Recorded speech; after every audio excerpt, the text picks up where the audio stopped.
Les autorités haïtiennes ont salué le départ du président vénézuélien Hugo Chavez. Elles ont exprimé leur consternation face à cette mort prématurée.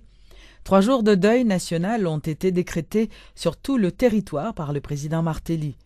Lors d'une conférence donnée ce mercredi, le chef de l'État ainsi que le premier ministre Lamotte ont annoncé leur participation aux obsèques de M. Chavez qui auront lieu ce vendredi.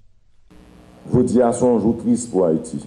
Le peuple haïtien reconnaissant, le peuple haïtien, président de la République, le premier ministre, le gouvernement, nous reconnaissons envers le président Chavez et nous coupons bien bas devant des poules. Le président Chavez était un monde exceptionnel. C'est avec un peu de respect que nous avons coupé nous devant des poules amis, devant des poules frères. Et funérailles, c'est pour vendredi. Le Premier ministre, le ministre des Affaires étrangères et moi-même, nous pourrons aller dans le funérailles. Et nous décrétons déjà 3 jours de deuil sur toute l'étendue du territoire, à partir de jeudi jusqu'à vendredi. Il faut qu'il y ait fait enterrement aux amis. On a proposé toute station radio, passer des musiques de circonstances. Ce n'est pas un jour où nous avons parlé de ça, mais rapidement, un peu de mots. Des centaines de projets qui vaulaient presque $1 milliard, plus de la moitié, plus de demi-milliard de dollars, pour être plus précis, à placer dans le pays aujourd'hui grâce à grande coopération. Ça. Bien sûr, plus que coopération, c'est amis, parce que coopération, ça n'est pas possible sans monde, sans l'homme lui-même, sans volonté, sans engagement, sans l'amour que le gagne pour le peuple dans la zone, pour la région, pour Haïti, pour l'Amérique latine. Il devait consolider la région. Et si je dis à la région, lançons l'autre signal. Nous devons, président Chavez, ça. Nous décrétons 3 journées de deuil en guise de solidarité et de respect pour un leader. Parce que je dis, le monde entier a perdu un poteau garçon. Donc c'est le minimum que le pays d'Haïti a fait. C'est en guise de respect, ça, c'est demander 3 jours de deuil national. Et nous pas demander, nous pas exiger rien. Nous pensons que chaque Haïtien natif, natal, chaque Haïtien conscient et conséquent, connaît très bien ça, le président, ça fait pour chaque monde dans le pays. Donc, c'est en guise de respect, de solidarité avec le peuple vénézuélien qui a souffert aujourd'hui à tout, que eh bien, nous demandons 3 jours de deuil national. Ça en guise de futur de accord Petro-Caribé, avec tout respect que nous avons pour question, nous croyons que nous mettons Petro-Caribé après, en second plan, nous mettons respect nous et amour nous pour le peuple Venezuela devant pour 3 jours qu'à venir là. L'ancien président René Préval se présentera personnellement au cabinet d'instruction ce jeudi dans le cadre du dossier de l'assassinat du journaliste Jean-Léopold Dominique. C'est ce qu'a annoncé Dieudonne Sansi, membre du directoire du parti Unité. Monsieur Sansi, qui se présente comme porte-parole de cette formation politique, a lancé une mise en garde aux autorités contre toute tentative de persécution politique à l'encontre de l'ex-chef d'État. Le président Préval a commencé à répondre aux questions juge, et à l'époque c'était commissaire gouvernement maître Claudie Gasson, et les salles était président, et il était auditionné dans le palais national. Dès lors, je ne dis il n'était quoi, président Préval, quoi dans l'institution, il respectait la loi, il pourrait répondre à l'invitation de la justice, puisque il estimait que la justice estimait que le capable d'un élément d'information pour le bail, et bien comme tout bon citoyen, comme moi-même avant, la répondre invitation, la justice, même genre, plusieurs autres personnalités habituées fait, et nous, pas de monde qui est au-dessus de la loi, et nous, avec le président Jean-Bertrand Aristide, tout, qui voulait répondre à l'invitation de la justice dans le dernier événement qui s'est passé, mais le gouvernement a décidé autrement pour y aller côté de la CAILI. Dès lors, 2 personnalités, en particulier dans le secteur démocratique, ils croient dans le respect de la loi, le respect de l'institution. Nous-mêmes, dans l'unité, pas de monde qui a empêché le président Préval à répondre à la question de la justice. Seulement, nous demander que pour pas une persécution politique, nous pas voulons que ces persécutions politiques, nous voulons la justice fait travail, mais à partir des signaux qui étaient déjà, nous avons pile l'inquiétude pour c'est pas persécution politique. Mais toute personne, et quel que soit haïtien, il n'est pas au-dessus de la loi, il doit répondre à l'invitation. D'ailleurs, le président Préval, c'est un monde qui contribue en pile pour mettre en commission campée pour travailler sur le dossier Jean-Dominique. Il y juge ça qui pourra attendre là, il était déjà sous dossier et pouvoir te bail juge de la Brésil moyen technique toute possibilité pour te faire travail dès lors c'est une simple formalité mais nous été vigilant contre tout mandat qu'a lancé comme ça de manière suspecte contre le président Jean-Bertrand Aristide et contre le président René Préval. Mais quand il s'agit de la justice, nous applaudissons des deux, mais il faut que la justice fait travail, il faut que Jean-Dominique joue justice, tout comme monde qui vivant et tout qui victime, il faut que joue justice. Mais en même temps tout, nous voulons rester vigilants, très vigilants pour pas un détournement de l'appareil judiciaire là à des fins politiques. Deux des trois représentants du pouvoir législatif au collège transitoire du Conseil électoral permanent, CTCEP, sont déjà connus. C'est ce qu'a révélé le député Abel Descollines. Selon le parlementaire, la troisième personnalité devrait être choisie par la société civile dans les prochains jours. La commission bicamérale s'est fixé la date du 11 mars pour finaliser son travail. Le Parlement désormais l'y rassembler, le Parlement désormais l'y renforcer, divergences politiques qui étaient gagnées à travers commission 1. Nous censés vider les contentieux et que Parlement, Jean nous a annoncé, l'AP prend direction pour que nous choisissons les trois représentants du Parlement au niveau du Conseil électoral et décision ça bien entendu l'AP gagné pour l'y officialiser mais assorti de accord préalable qui était gagné entre les autres partis qui impliquaient, nous voulons parler de l'exécutif, le pouvoir judiciaire, pour que justement le conseil électoral là est capable de mettre sous pied. Est-ce que vous entendez ce thème référentiel?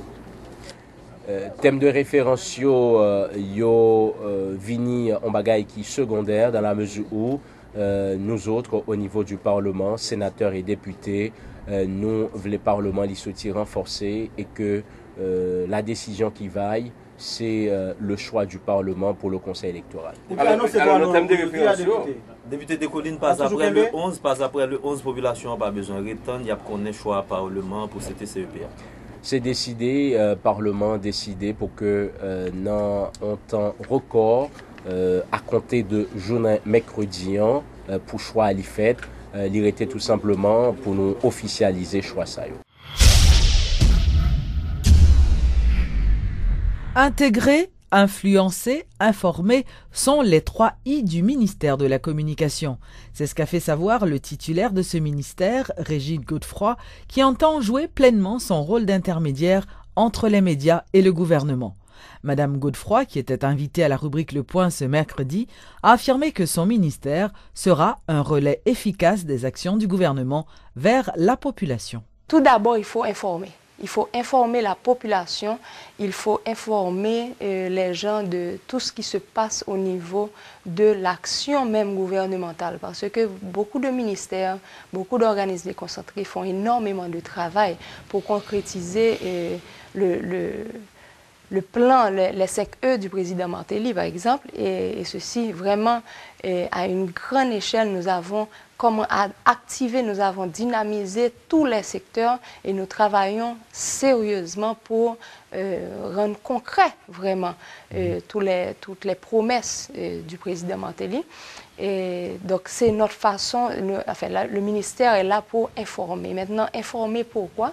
C'est pour influencer la perception des gens, influencer la perception des Haïtiens qui vivent à l'étranger, par exemple, et la presse étrangère, la presse locale, comment les gens voient Haïti, comment ils perçoivent le travail du gouvernement, pour que toutes les actions ne paraissent pas comme des actions isolées, que ce soit des informations collectées par le ministère de la Communication et retransmises de manière beaucoup plus cohérente.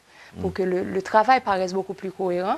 Et toute cette influence que nous voulons projeter, que nous voulons faire à l'échelle internationale et locale, bien entendu, à travers toutes les provinces et tout, c'est surtout pour pouvoir intégrer la population, intégrer la diaspora, intégrer les gens en général qui nous regardent, les intégrer dans ce mouvement de développement qu'il y a et les impliquer vraiment pour qu'ils puissent venir investir en Haïti, pour qu'ils puissent avoir une différente perception d'Haïti et tout ça pour rehausser l'image d'Haïti sur l'échelle internationale.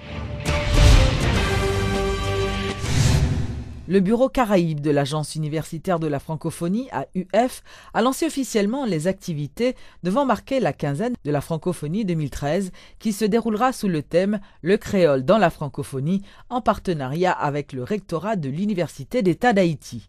Suivez tour à tour les explications de Fritz Deshommes, vice-recteur à la recherche de l'UEH, et celles de Justine Martin, coordonnatrice de projet à l'agence. C'est un vaste projet de recherche nous voulons réaliser sous question savoir locaux.